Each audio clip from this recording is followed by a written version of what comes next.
expose effectivement à quelque part une perte de sens potentielle pour les élèves.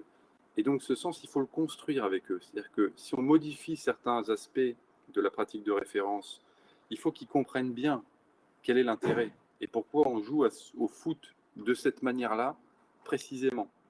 Et donc, ta première séance, ta première leçon, situation de référence, dans laquelle tu vas avoir à faire ton évaluation diagnostique, n'oublie pas, hein, il faut que les élèves comprennent aussi du coup, ce qu'il va y avoir à apprendre, ce qu'il va y avoir à travailler. Parce que s'ils comprennent ça, ça veut dire que les écarts que tu auras pris dans ta forme de pratique scolaire, si tu en mets une en place ou dans les situations que tu proposes, ce sera clair pour eux, le pourquoi est-ce que c'est comme ça. Voilà. On ferme la parenthèse là-dessus. Et aujourd'hui, hein, pour cet enseignement-là, pour modèle d'enseignement, on va un peu casser le rythme là, SCM, etc.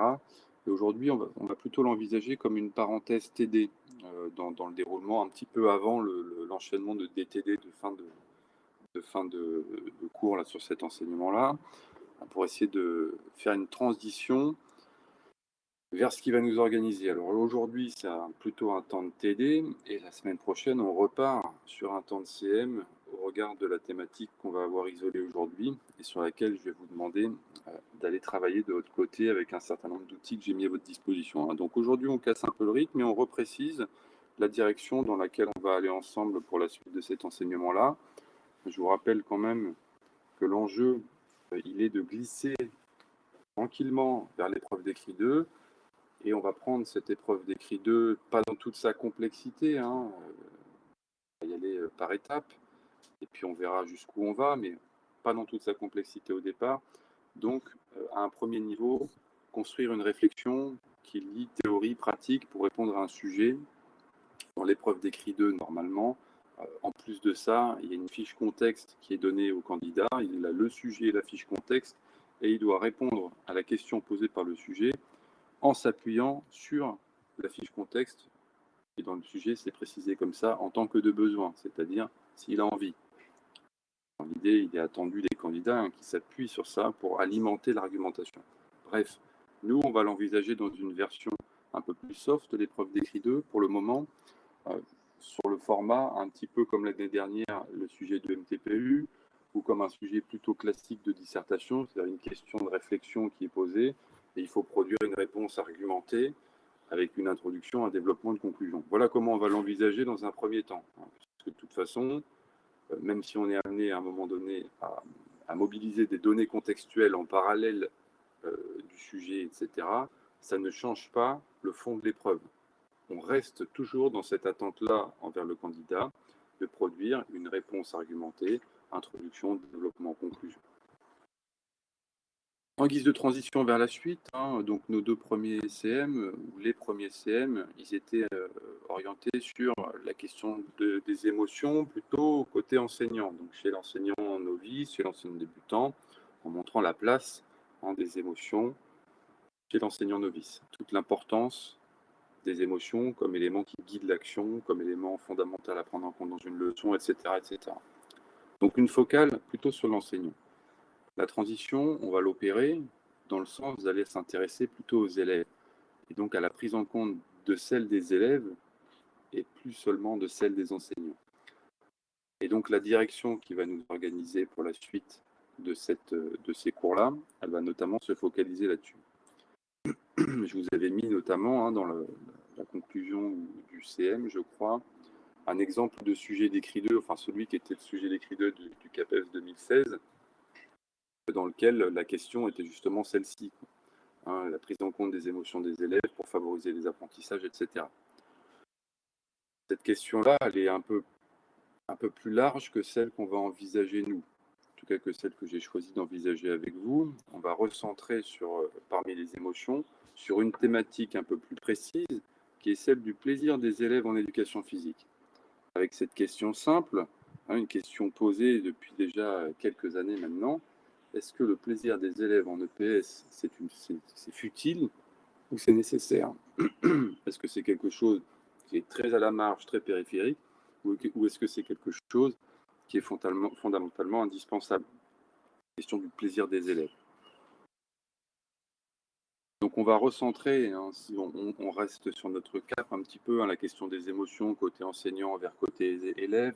Et donc dans cette grande thématique de la prise en compte des émotions des élèves, il y en a notamment une, hein, qui est particulièrement saillante dans les copies d'écrit 2, dans les sujets d'écrit 2 en général, dans les thématiques abordées au concours. Là, c'est la question du plaisir. Ça fait plus d'une trentaine d'années, hein, que les auteurs s'expriment à ce sujet-là, dénonçant un étiolement du plaisir ressenti par les élèves, une démotivation progressive des élèves, euh, particulièrement chez les filles plutôt que chez les garçons, en lien avec des problématiques d'adolescents, etc., etc. Cette dégradation-là du plaisir, le plaisir envisagé comme un indicateur, hein, de l'investissement, de l'engagement, de l'appétence des élèves pour notre discipline, quelque part, c'est un petit peu comme si ça tirait une sorte de signal d'alarme. Hein, ça fait 30 ans que le signal d'alarme a été tiré, même peut-être plus que ça, et ça continue d'alimenter les réflexions. Donc ça veut dire que cette question-là du plaisir des élèves en EPS, ça reste encore aujourd'hui une question vive. Vous, de votre côté, avant que j'enchaîne sur la mise au travail, disons ça comme ça, quel regard vous avez sur cette thématique-là? Futile, nécessaire? Est-ce que c'est une futilité de s'intéresser au plaisir en éducation physique? Est-ce que c'est quelque chose qui est absolument nécessaire? Quel est votre regard sur cette thématique-là? À la volée, comme ça, on discute, quoi. Plutôt, plutôt du côté nécessaire, hein. Pour le moment, il y en a pas mal qui se rangent de ce côté-là.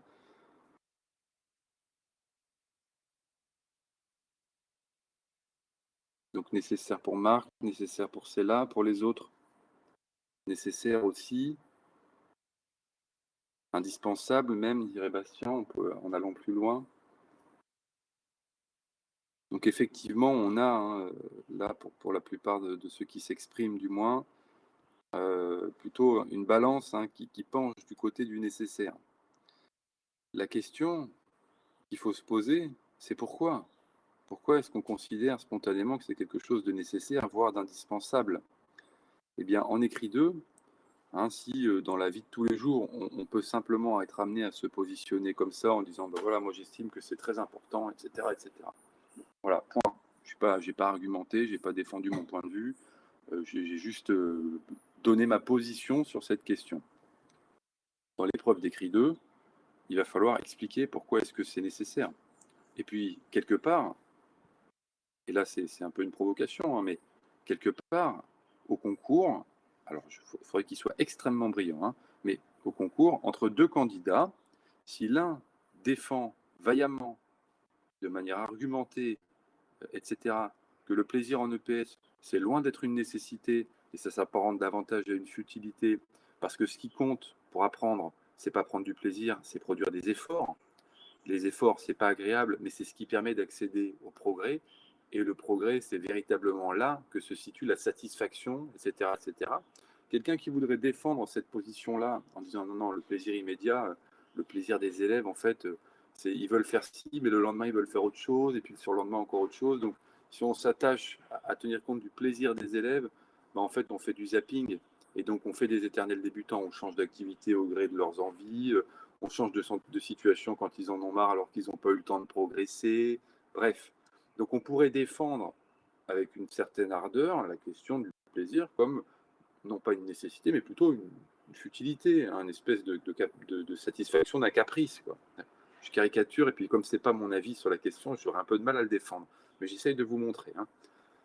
Et de l'autre côté, effectivement, un certain nombre d'autres candidats qui pourraient défendre la position comme quoi le plaisir, c'est une absolue nécessité, hein, parce que ça va être l'un des ingrédients essentiels, hein, pour rentrer dans les apprentissages, sur le plan motivationnel, etc. Puis c'est aussi ce qui va permettre d'entretenir le processus d'apprentissage des élèves malgré les difficultés rencontrées. Et que si on veut que les élèves fassent des efforts, il faut aussi qu'ils aient du plaisir. Et que quelque part, l'effort aboutisse à une forme de satisfaction à l'origine d'un plaisir différé. Et donc là, bon, on n'est pas tout à fait dans la même logique, hein. Ce que je veux vous dire par là, c'est que quelle que soit votre position, quand on est dans une copie d'écrit 2, un candidat pourra avoir une très bonne note, quelle que soit la position qu'il défend. Ce qui va être jugé et évalué en premier lieu, c'est la capacité à argumenter son point de vue. Tout le monde n'est pas d'accord sur l'importance qu'il faut accorder à la question du plaisir. D'autres prennent comme angle de priorité autre chose que ça. Et puis un certain nombre d'autres prennent comme priorité, effectivement, pour en faire leur cheval de bataille, la question du plaisir des élèves. Donc Marc, effectivement, le plaisir à la source, à l'origine de la motivation des élèves à apprendre. Alors, je ne vais pas vous le cacher, hein, je choisis cette thématique-là, ce n'est pas un hasard du tout. Hein, j'aurais pu envisager autre chose, j'ai envisagé d'autres choses, puis finalement, au regard des cours que vous avez au semestre 1 dans d'autres enseignements, il me semble que cette thématique-là est une opportunité pour vous de vous attacher à réinvestir un certain nombre de connaissances théoriques que vous avez pu assimiler, soit l'année dernière, soit cette année. Je ne me rappelle pas quand est-ce que vous avez travaillé en psychologie cognitive, positive, sur la théorie de l'autodétermination, sur la motivation. Il me semble que c'est semestre 1 pour vous. Hein. Donc, c'est l'opportunité d'aller ressortir ces cours-là et de vous rendre compte que dans les cours, si tout n'est pas forcément en lien avec l'éducation physique, avec le concours, etc., c'est à vous d'apprendre à manipuler ce que vous apprenez au service d'une épreuve, au service d'un sujet, écrit 1, écrit 2, etc. Est-ce que vous pouvez simplement me confirmer que je ne me trompe pas cette année, semestre 1, la question de la motivation des élèves en éducation physique, peut-être avec M. Coudeville, M. Robin, je ne sais pas trop. Vous avez dû approfondir un peu les théories de la motivation, notamment la théorie de l'autodétermination, dont le lien avec le plaisir est quand même un petit peu présent. Hein, je ne me trompe pas. Je n'ai pas envie de faire le cours de la prochaine fois avant de le faire, avant que vous ayez eu cette parenthèse de travail de votre côté.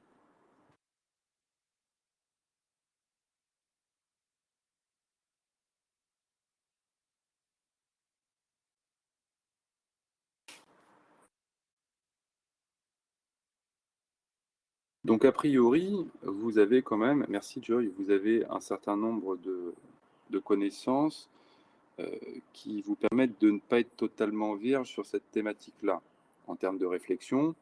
Hein, si vous penchez plutôt du côté de l'absolue nécessité, c'est que vous avez déjà construit un avis, ce qui est essentiel pour répondre à la question qui va être posée par le sujet, vous allez le voir, et en même temps, une forme de raisonnement qui est peut-être encore dans sa forme un peu brute, hein, un peu globale, qu'il va falloir approfondir, mais vous avez déjà construit un raisonnement en appui sur certaines références théoriques, sur certaines connaissances, hein, et puis aussi, évidemment, sur votre expérience en tant qu'individu, en tant qu'ancien élève, etc.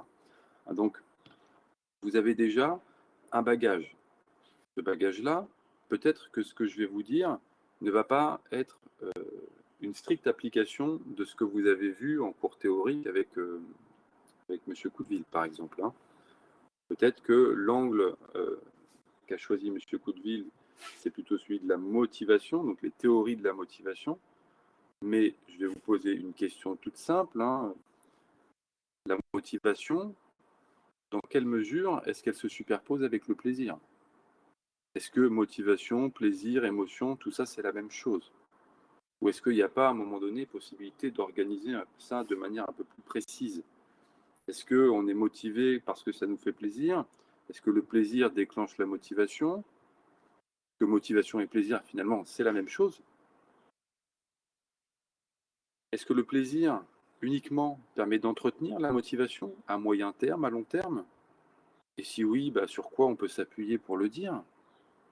Ce sont ces questions-là, assez précises, qu'il va falloir éclairer, parce elles vont vous permettre de construire votre réflexion. Et si les illustrations en éducation physique, dans le cadre des copies d'écrit 2, sont importantes, la réflexion en amont, quand on commence son paragraphe argumentaire, la logique qui nous organise et sur quoi on s'appuie par rapport à tel ou tel aspect qu'on va ensuite illustrer, cet aspect-là est important.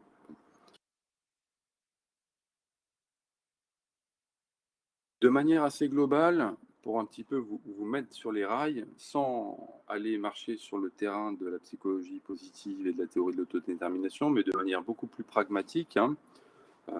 Il y a certains auteurs qui ont fait de la question du plaisir leur cheval de bataille, véritablement. Depuis, là on est en 2004, et ça avait commencé déjà avant, dans les années 90. Hein, dans cette période-là où finalement la question des émotions, du plaisir des élèves, du plaisir à apprendre est devenue une thématique importante.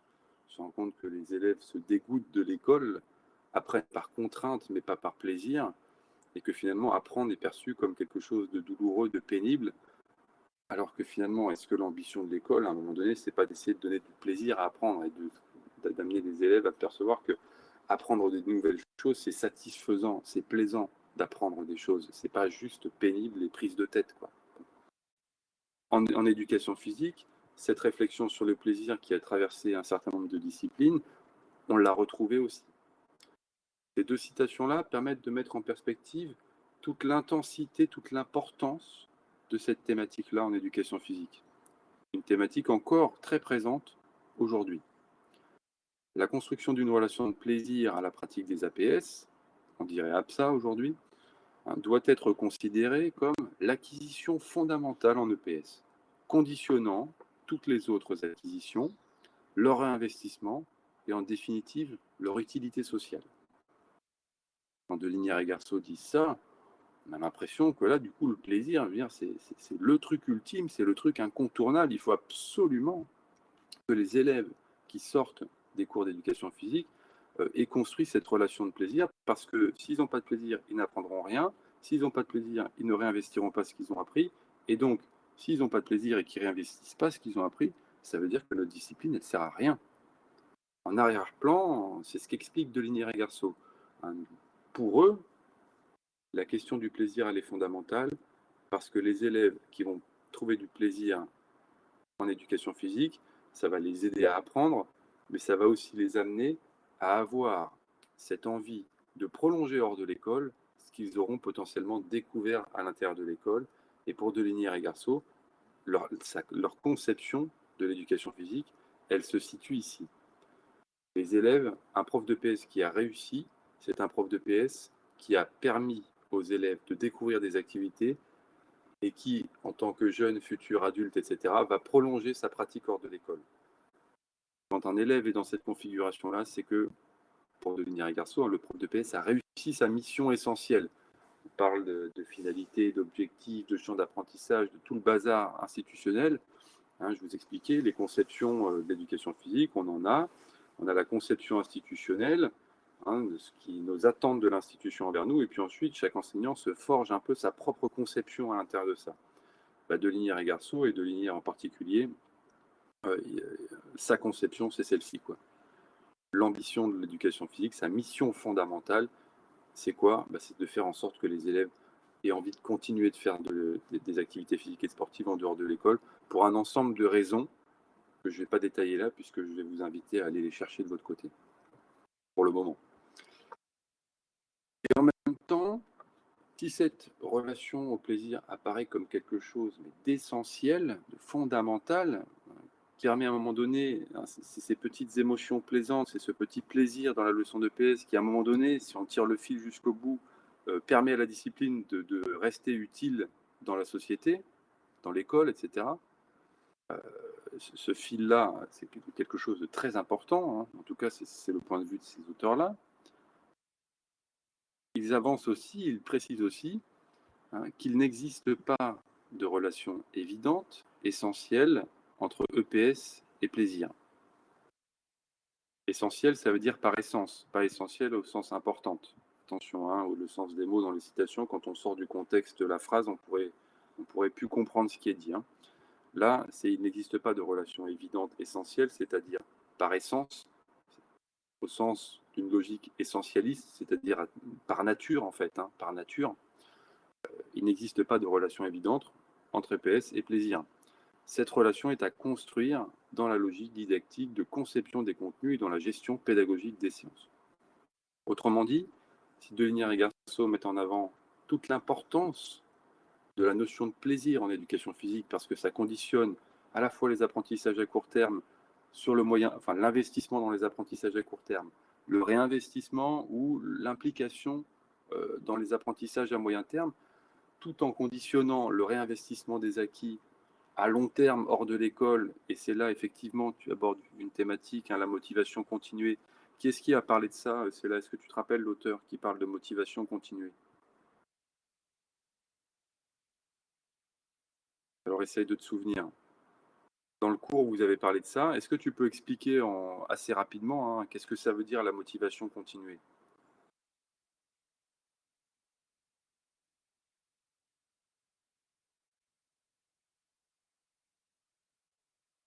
Effectivement, en tous les cas, hein, pendant que tu écris, et si les autres, vous voulez l'aider, n'hésitez pas, hein. La motivation continuée, cette thématique que tu évoques là, c'est exactement, alors là, c'est pas dit directement, hein, dans la citation qu'on voit, mais effectivement, hein, on est en train de décortiquer un peu la thématique à la volée, et ça fait partie des enjeux, c'est-à-dire développer chez les élèves ce que les textes officiels vont appeler un goût de la pratique. Hein. Donc un goût, c'est quelque chose qu'on j'aime ou j'aime pas. Quand on aime quelque chose, on l'aime pour la vie, en théorie, hein. C'est pas juste, comment dire, euh, une sensibilité passagère. Le goût de la pratique, dans cette formulation-là, dans les textes officiels, ça renvoie à quelque chose qui est durable, qui est fait pour durer. Et le goût de la pratique, sur le plan institutionnel, sur le plan théorique, ça renvoie notamment à cette thématique que tu évoques, qui est la motivation continuée. Voilà, c'est le fait de poursuivre une activité ou une tâche en dehors du contexte initial où on l'a découvert. Et effectivement, cette motivation continue, elle se construit. Et peut-être qu'elle se construit avec les élèves, notamment avec certains ingrédients. Et l'un des ingrédients de la recette miracle, hein, pour essayer d'amener les élèves à rentrer dans cette motivation continue pour la pratique des APSA, c'est peut-être le plaisir. En tous les cas, Delinière et Garceau nous invite à aller voir les choses, en tout cas à regarder les choses sous cet angle-là. Mais il nous précise aussi, hein, que... attendez, je vais ça, excusez-moi, j'essaie de vous mettre tout de suite dans la logique. Hein, la grande idée de thèse, d'accord, et la grande idée de nuance. On met en tension les choses pour susciter l'intérêt et percevoir la complexité d'une réflexion, d'accord. Donc, je vais faire un trait un peu plus gros.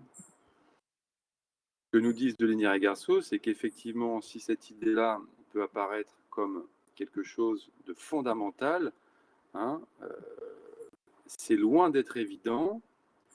Il n'y a pas de relation par nature entre EPS et plaisir. Si cette relation a existé à un moment donné, peut-être chez certains élèves qui spontanément aimaient l'éducation physique, étaient contents d'aller en éducation physique, cette relation s'est étiolée au cours du temps, hein, elle s'est fragilisée. Et aujourd'hui, le constat, il n'est pas que l'EPS, les élèves aiment l'EPS spontanément, tous, de manière unanime, homogène, uniforme, mais plutôt une tendance à la diminution du plaisir ressenti par les élèves en éducation physique. Et donc cette relation, peut-être que les enseignants ont surfé pendant un moment sur un plaisir ressenti par les élèves de fait, parce que les APSA, ça reste quand même des jeux à un moment donné, et que donc en jouant, bah, les élèves, voilà, ils étaient dans cette dynamique-là. Et petit à petit, bah, effectivement, hein, ça s'est un petit peu fragilisé tout ça, et les élèves ressentent de moins en moins de plaisir. Et ce constat alarmant a notamment amené un certain nombre d'auteurs à se focaliser sur cette réflexion-là. Pourquoi est-ce que les élèves ressentent moins de plaisir qu'avant? En tout cas, pourquoi est-ce qu'on a l'impression qu'ils sont de moins en moins dans une dynamique positive à l'égard de la discipline? Qu'est-ce qu'on fait en EPS qui fait que les élèves n'aiment plus, ou aiment moins, ou n'aiment pas? Parmi les élèves qui ressentent pas de plaisir ou de moins en moins de plaisir, est-ce qu'il y a certains publics plus concernés que d'autres? Les publics difficiles, est-ce qu'il y a des publics plus sensibles à cette question-là, qui ont commencé à glisser dans le fossé du déplaisir avant les autres, et donc à se désengager, et donc à ne plus apprendre? La réflexion sur le plaisir ne doit pas être détachée de la question des apprentissages. Bon, je rentrerai dans ce détail-là plus tard. Et donc notre point de départ, pour cette thématique-là, ça va être un sujet d'écrit 2, pour démarrer cette réflexion.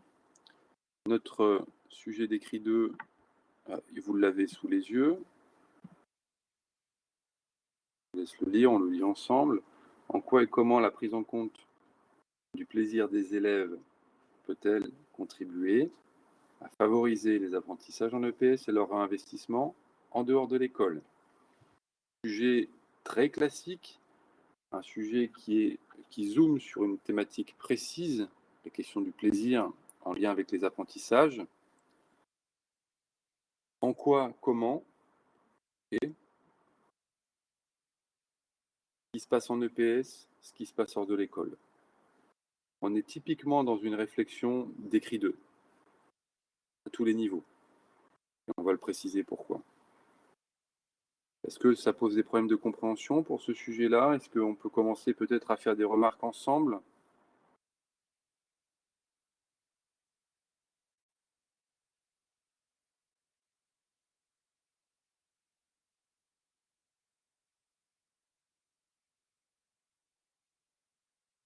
Est-ce que ça va de votre côté pour la compréhension du sujet déjà?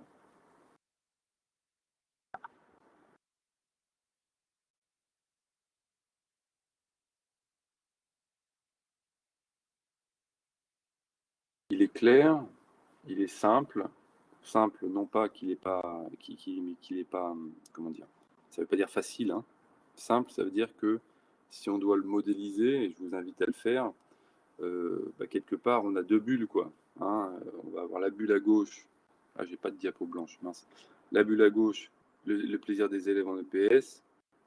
La bulle à droite, les apprentissages, ici et hors de l'école, ou vers hors de l'école. Globalement, là, c'est une relation entre deux blocs. Ce sujet-là met en relation deux blocs essentiels, le plaisir et les apprentissages.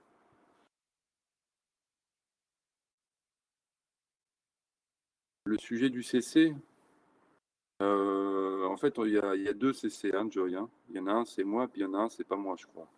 Donc, pour ce qui me concerne, ça pourrait bien être ça, ouais. Ça pourrait bien être ça. Je suis encore dans la réflexion. En tous les cas, ce sera forcément un sujet en lien avec ça. La formulation sera peut-être un petit peu différente, mais ce qu'on va construire ensemble pour répondre à ce sujet sera réinvestissable pour le sujet du CC.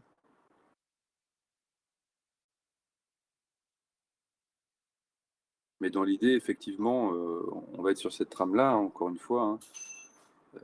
Alors, ça veut dire qu'il y aura une grosse justification de l'enseignement pour qu'il y ait réinvestissement de l'élève. Alors, je pense que ça passe justement pas forcément uniquement par des formes de justification, Frédéric. Si je t'explique, alors je vais prendre un exemple tout bête, Si je t'explique pendant 3 heures à quel point c'est important d'apprendre tes cours pour pouvoir réussir le concours, je suis pas sûr que c'est uniquement ça qui va te permettre de véritablement réinvestir ce que tu as appris dans le concours. C'est peut-être pas aussi simple que ça. C'est pas parce qu'on dit les choses, c'est pas parce qu'on demande les choses, qu'on explique les choses, que les choses s'incorporent véritablement. Et justement, peut-être que le plaisir ressenti par les élèves est bien plus fort que tous les discours qu'on pourrait avoir. Si je dis à mes élèves, écoute, c'est bien, alors tu as 14 ans, attention, la malbouffe, attention, si tu fais pas d'activité physique, les maladies cardiovasculaires, les risques d'AVC, le décès prématuré, durée de vie limitée, machin, machin. Si j'explique ça à des adolescents, je suis pas certain que ce soit ça qui demain ils aient un espèce de déclic et qui se disent ok, maman, je veux m'inscrire en club d'athlé parce que et je vais faire du demi-fond parce que justement je veux pratiquer une activité qui sur le plan métabolique va solliciter mes ressources énergétiques et m'amener à jamais être concerné par les problèmes, par les maladies cardiovasculaires, etc. Je suis pas certain que si on explique ça à des adolescents, ça déclenche chez eux ce genre de réaction-là, de comprendre et donc de vouloir réinvestir. Par contre, peut-être que la question du plaisir est un mode d'entrée pour amener les élèves à construire une relation avec les activités physiques qui potentiellement pourrait les amener à rentrer dans une dynamique de réinvestissement en dehors de l'école. Souvent, à l'école, on est dans la réflexion, on est dans la cognition, c'est ce que je vous disais dans les CM précédents, à la question des émotions, du plaisir, tout ça est mis un peu en boîte, et il faut expliquer, il faut comprendre, et quand on a compris, on fait. C'est pas aussi simple que ça. Il y a peut-être un certain nombre de choses qui passent davantage par le fil émotionnel que par le fil cognitif, hein. Donc voilà pour le sujet. Donc l'interrogatif en quoi, comment, hein. On attend une réponse nuancée et une réponse qui amène à des propositions. Comment, concrètement, en quoi, c'est un peu pourquoi finalement, dans quelle mesure, etc. La prise en compte du plaisir, donc effectivement, le plaisir des élèves, puisque ce qui va nous intéresser là pour le coup, c'est pas ça aurait pu être un sujet hein, qui questionne le plaisir de l'enseignant, hein. Est-ce que la prise en compte, est-ce que prendre du plaisir à enseigner est un levier pour favoriser les apprentissages des élèves, hein? C'est ce plaisir-là qui va nous intéresser.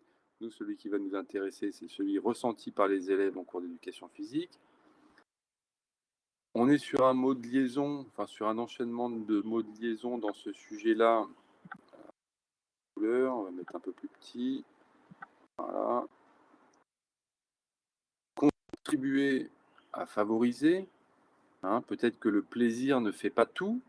Peut-être que le plaisir à lui tout seul ne fait pas tout. Mais par contre, il contribue à favoriser. Et alors, s'il ne fait pas tout, à quoi peut-être est-ce qu'il faut l'associer à un moment donné pour que véritablement il participe à favoriser les apprentissages des élèves en EPS? Les apprentissages en EPS, donc à deux niveaux de réflexion, hein, en gros, à articuler finalement. L'EPS, donc dans l'école, et le en dehors de l'école. Il va falloir montrer à un moment donné, donner à comprendre que ce qu'on fait en EPS, ça a un intérêt, c'est potentiellement suivi d'effets hors de l'école, hein, que ce qui se passe dans l'école ne reste pas à l'école, hein, c'est pas comme à Vegas, hein. Il faut que justement ça sorte de l'école. Et le mot-clé supplémentaire, c'est un petit peu laborieux avec machin là, la question des apprentissages, mais finalement, qu'est-ce qu'on apprend en éducation physique?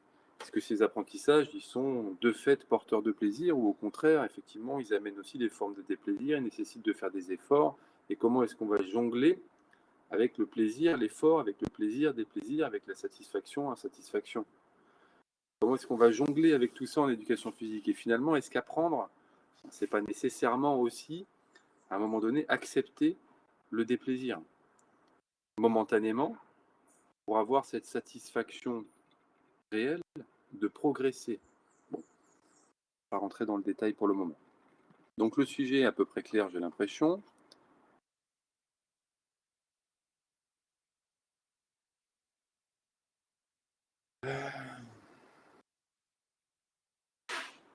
Heureusement qu'il n'y a pas le feu, hein, parce que sinon c'est mal. Alors, voilà, on arrive tranquillement. Sur Cursus, je vous ai mis un ensemble de pistes à suivre pour décortiquer ce sujet. Vous n'êtes pas, ce que je vous disais tout à l'heure, vierge de toute réflexion sur cette question. Vous avez un certain nombre de cours qui ont abordé ou qui ont éclairé cette question-là de manière théorique, peut-être avec des exemples concrets. Tout ça est un premier bagage que vous avez déjà. Ce bagage-là est important, il faut apprendre à utiliser ce que vous avez. Vous ne saurez jamais tout sur tout. Par contre, vous apprenez des choses, vous savez des choses, et l'enjeu, c'est d'apprendre à les réinvestir, justement, à les réutiliser, à les réexploiter quand on en a besoin. Donc vous avez déjà ce premier bagage-là. Sur eCursus, je vous ai mis donc un ensemble d'articles et de vidéos dans lesquels il y a effectivement des éléments en lien avec ce sujet, hein, qui abordent la question du plaisir en éducation physique, hein, le cœur, le fil conducteur de tous ces éléments-là que je vous ai déposés sur eCursus, c'est le même, c'est le plaisir en éducation physique. Des articles d'auteurs, notamment de Linière, qui, je le disais, a fait un peu de cette thématique-là son cheval de bataille pendant un moment de sa carrière. Et puis des ouvertures vers d'autres auteurs qui ont réactualisé la problématique du plaisir en éducation physique en essayant de l'expliquer davantage, de la moderniser, de la faire évoluer à mesure que cette thématique avançait dans le temps. Donc, vous allez trouver globalement ces différentes ressources. Alors, attendez, excusez-moi.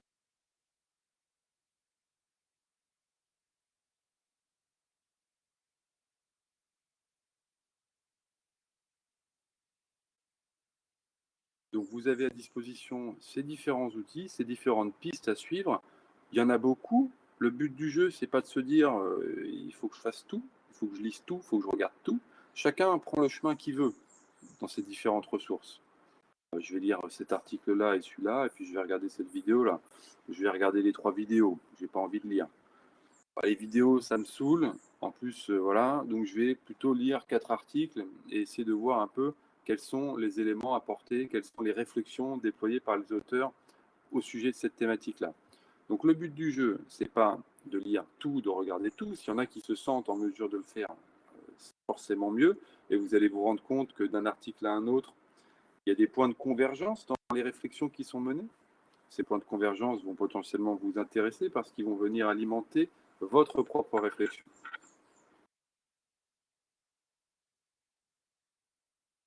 À partir de ces documents-là, donc déposés sur eCursus, la feuille de route que je vous propose, ou du moins les éléments que je vous propose d'essayer d'avoir en tête, c'est petit 1, quels sont, d'essayer d'éclairer, de comprendre, d'approfondir votre compréhension au sujet des contours et des enjeux de cette thématique, le plaisir en éducation physique.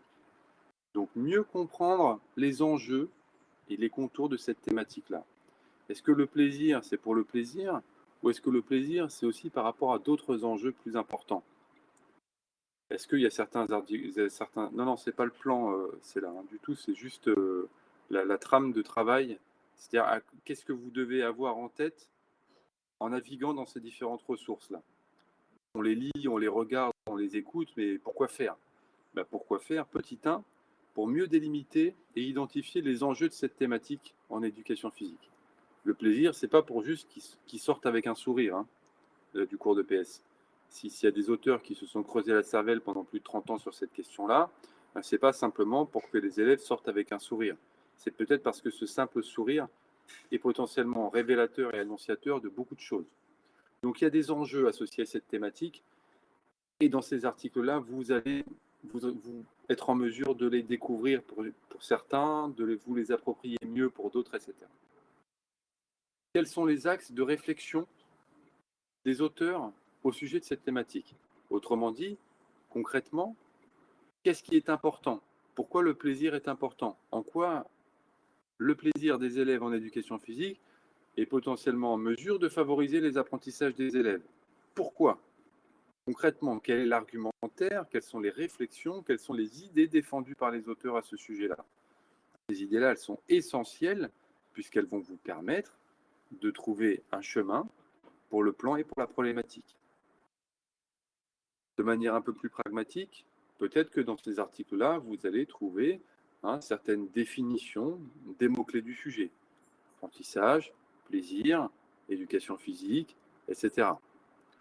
Il est possible que, justement, dans ces articles-là, les auteurs s'attachent aussi, puisqu'ils ont eux aussi à réfléchir sur une question en lien avec le plaisir en EPS dans leur article, il est possible que certains d'entre eux fassent un peu le même cheminement que celui d'une copie d'écrit d'eux.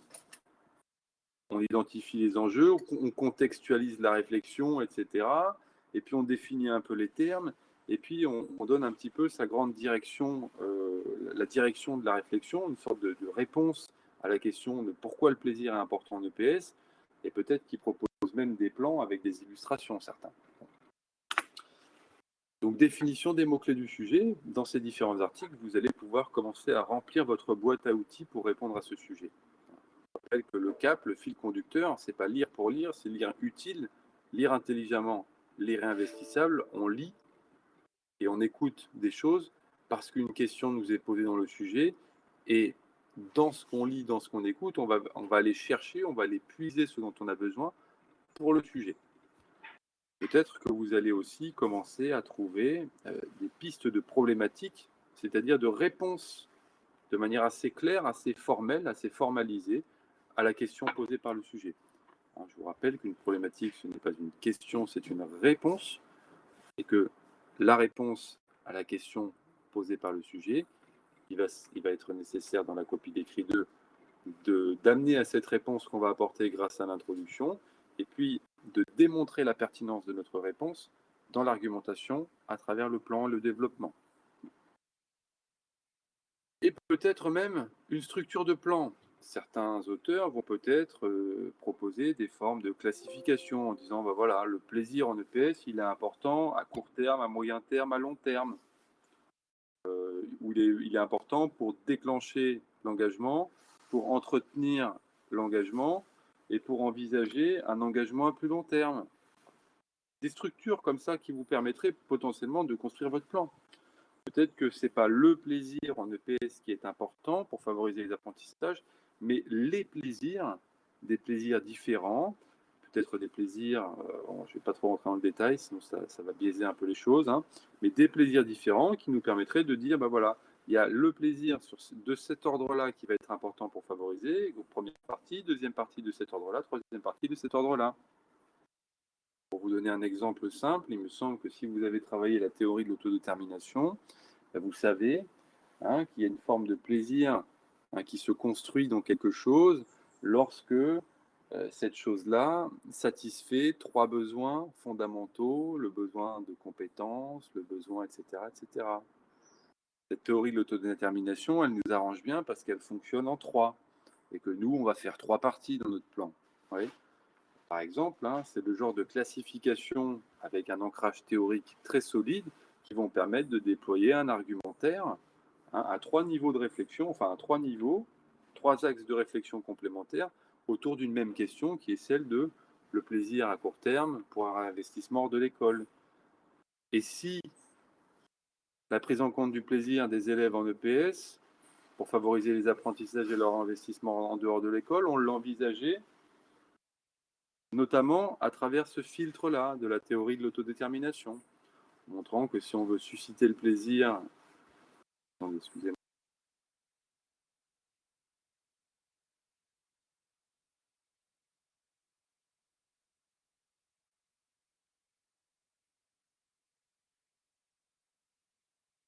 Si on prend la théorie de l'autodétermination, on a donc trois axes de réflexion qui tournent autour d'une même thématique et qui nous permettent d'éclairer les choses dans trois parties différentes de manière complémentaire. Bon. Cette structure-là, peut-être qu'elle va être intéressante à retenir pour ce sujet-là, peut-être que je vous en proposerai d'autres. En tous les cas, dans ces articles-là, vous allez potentiellement avoir des auteurs ou dans les vidéos, des auteurs qui organisent leur réflexion en trois temps, en deux temps. Et donc, cette structure de la réflexion, ce sont des pistes possibles pour construire votre plan. OK ?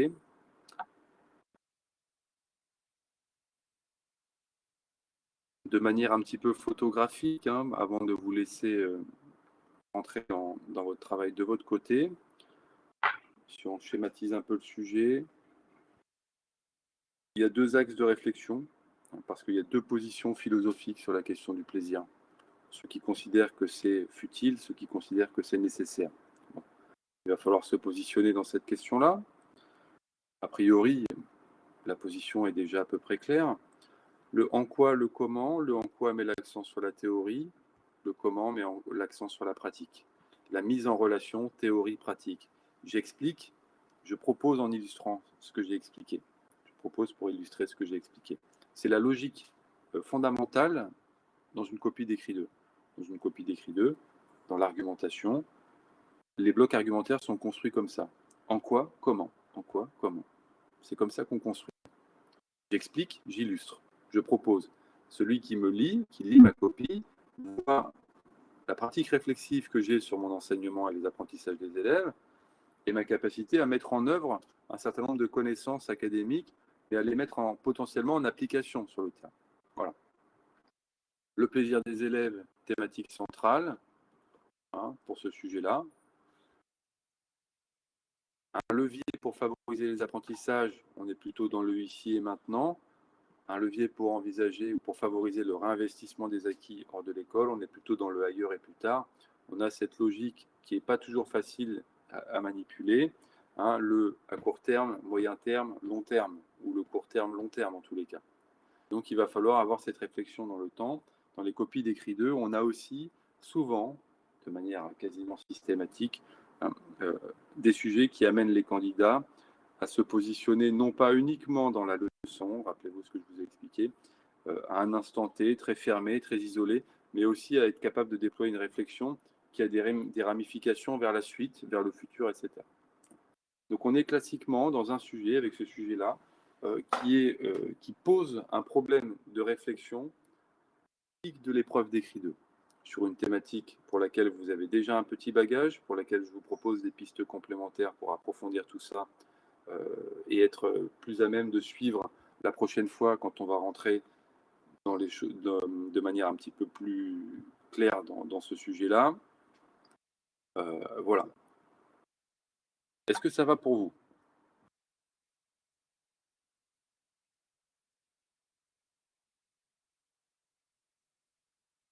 Donc vous avez à disposition les éléments nécessaires sur e-cursus.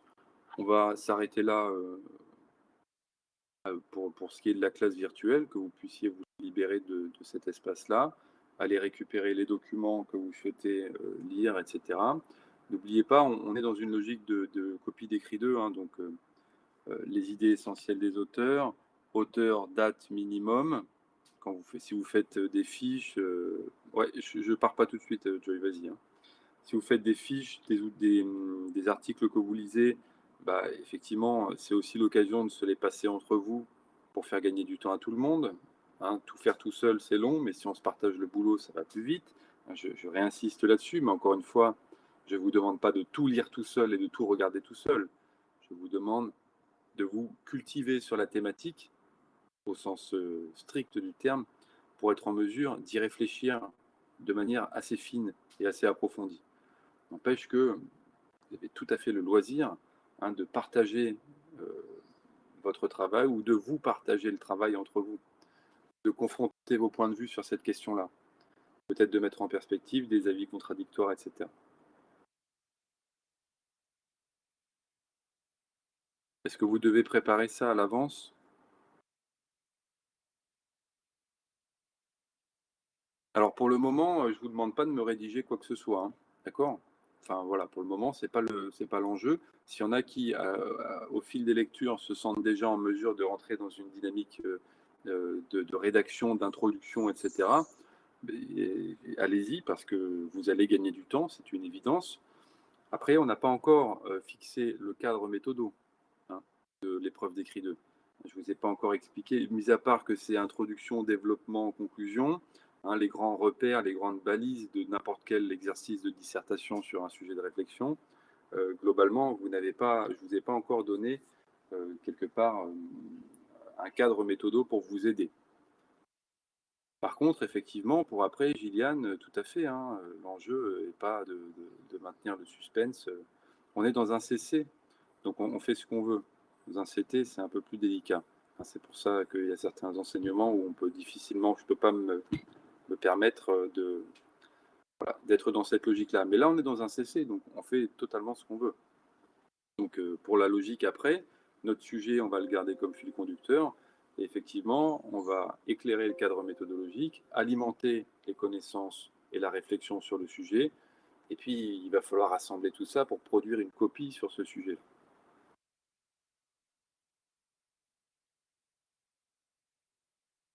Ça va de votre côté? Il est 9h55, voilà. C'était de quelle heure à quelle heure, hein? Ça fait 1 heure, ouais. Voilà. Étalez-vous le travail comme vous le souhaitez. Est-ce que vous le faites maintenant? Est-ce que vous le faites demain? Est-ce que vous en faites un peu aujourd'hui, un peu ce week-end? Enfin bref, faites comme vous voulez. Je ne vais pas venir le contrôler, votre travail là, hein, très honnêtement, hein. Je ne vais pas venir vérifier et vous poser des questions. Est-ce que vous avez lu ci, lu ça, et, etc. etc. Hein, c'est pour vous aider ça. Parce que je sais qu'après, derrière, je vais enchaîner. Et à un moment donné, je pense que vous allez vous approprier beaucoup plus facilement la logique sur le plan des connaissances, mais aussi le fonctionnement sur le plan méthodologique, si vous êtes déjà un petit peu imprégné de cette thématique-là. Et comme vous avez déjà un avis sur cette thématique-là, l'imprégnation, elle va être plus aisée, plus confortable. OK? Il y a des problématiques de compréhension sur des vidéos, des passages de vidéos ou certains articles, n'hésitez pas à m'envoyer par mail éventuellement, j'essaierai de répondre à vos questions. Tout est sur e-cursus déjà, les vidéos y compris. Normalement, j'ai posé carrément le lien vidéo, donc on peut directement regarder la vidéo à partir d'e-cursus. Si ce n'est pas le cas, si jamais ça bug, etc., vous aurez la petite étiquette avec l'image de la vidéo. Vous tapez le plaisir en EPS, machin, le titre de la vidéo, et vous allez retomber dessus. C'est tout sur YouTube, hein. J'ai pris des vidéos accessibles pour tout le monde et n'importe qui.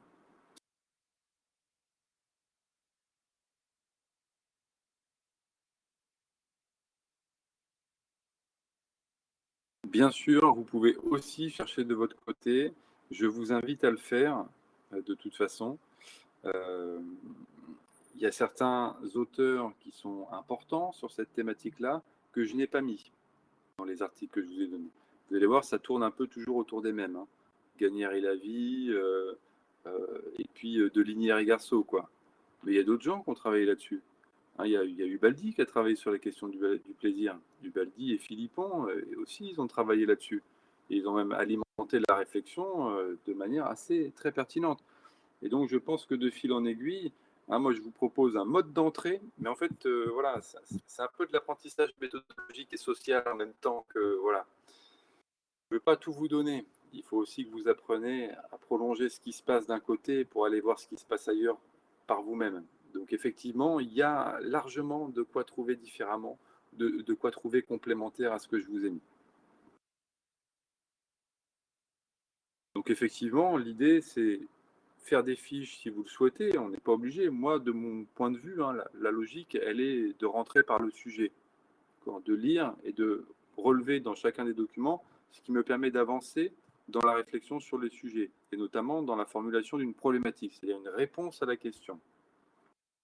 Ça, c'est une chose qui m'organise quand je fais des fiches de lecture en écrit 2. Après, l'autre chose qui m'organise, c'est comprendre pourquoi est-ce que cette thématique, elle est peut-être vachement plus importante que ce qu'on pourrait imaginer au premier coup d'œil.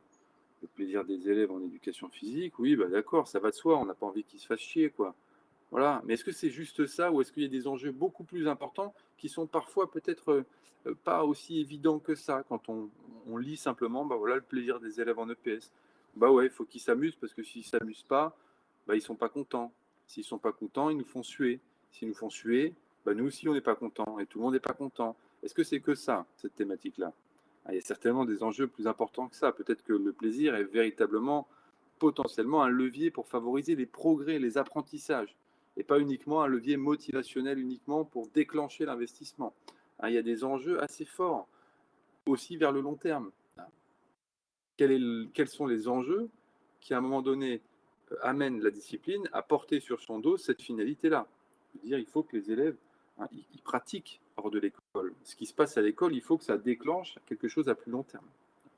Donc c'est véritablement cette logique-là qui doit vous organiser à votre lecture, et vous allez voir que petit à petit, vous allez vous construire votre réflexion. Et puis il s'agira, cette réflexion que vous aurez construite, simplement de la faire rentrer dans un cadre méthodo.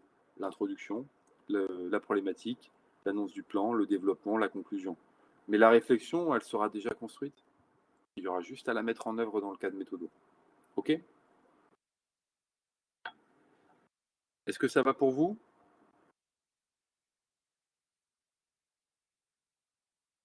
Bon courage pour la suite sur ce travail-là, et puis à bientôt pour je sais pas quoi d'ailleurs.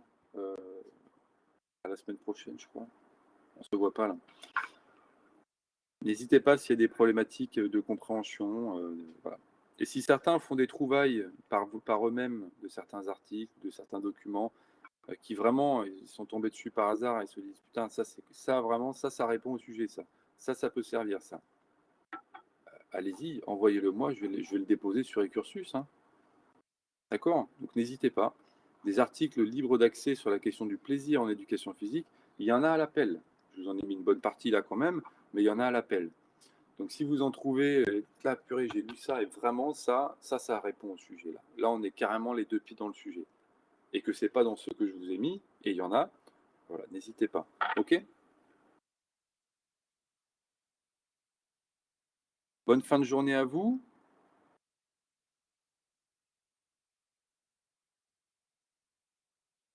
Ça y est, vous êtes déjà parti.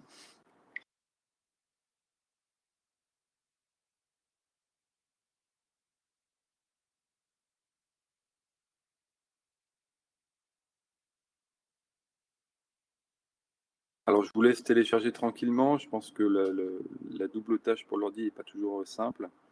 Et voilà. Je te retrouve la semaine prochaine.